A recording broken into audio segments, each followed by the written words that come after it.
Hello friends, I am Sunandh Subhramaniam here, Senior Research Analyst from Choice Equity Broking Private Limited, and today I'll be talking about the bullion sector as well as two commodities from the base metal counter. Coming to the bullion sector, the first commodity that I will have to touch upon is on gold, and gold prices has shown a short covering after showing a decline in prices during the last week. Currently, the US markets would be closed today as due to the on occasion on the Martin Luther King's day, which is a critical reason why the gold prices has shown a short covering in prices. But then, if you look at the overall trend in global gold prices, we can expect for decline in prices from the higher levels. And we could expect selling around 49,000 levels, keeping a downside target of 48,000 and maintaining a stop loss of around 49,500 levels. One of the critical factors why the gold prices can witness a downtrend is majorly due to the rising US dollar index in the global markets, especially after the weak economic data of the United States during the last week. But then the US stimulus package expectations can limit extreme bearishness in gold prices.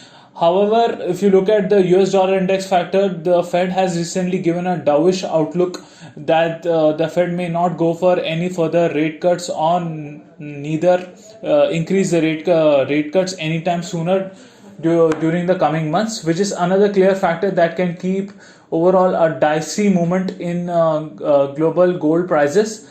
But then we still continue to remain bearish, and we would recommend around selling on 49,000 levels, keeping a stop loss above 49,500 levels, and for a downside target of 48,000 levels in the week ahead.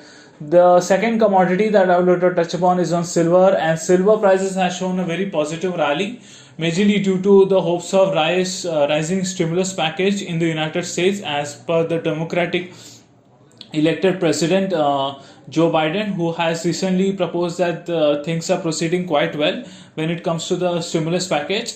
And this year we could see a greater stimulus package of approx 1.1 trillion US dollars, which would be another aid package not only for the citizens of the America, and it will be also global positive factors for the international commodities as well. So along with base metals, we are expecting a strong rally in silver prices, and prices of silver is likely to move up to 66,000 in the near future, which is a bullish factor. And in the longer duration, we can expect that the prices to move up to 66,500 levels in during this week.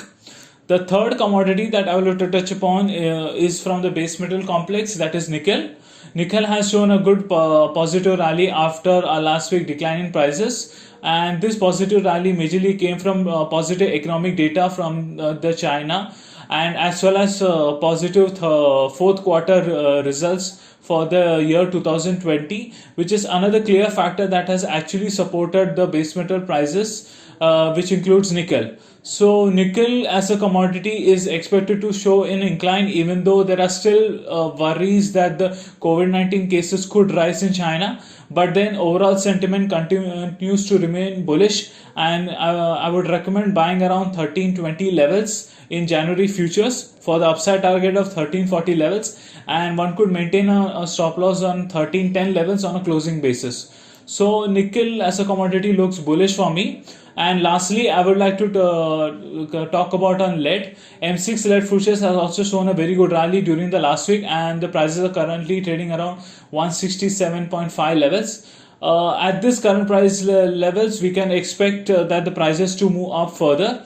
For correction, the current prices is trading around 165.75 levels, and we are expecting the bullish trend to continue in this week ahead.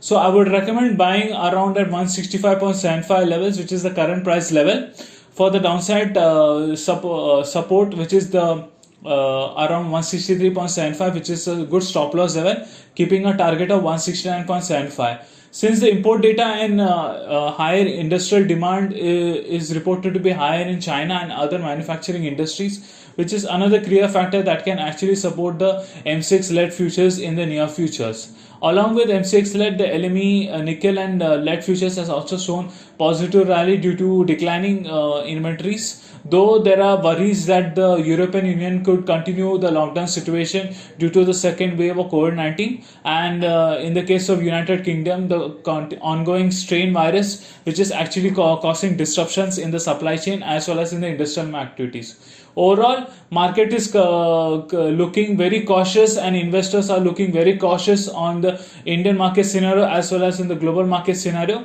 And trading at this current levels is recommended with a cautious note. And I would recommend bullish trend in silver, lead, nickel, and a bearish trend in gold futures. Thanking you, and I wish you all a very happy trading week.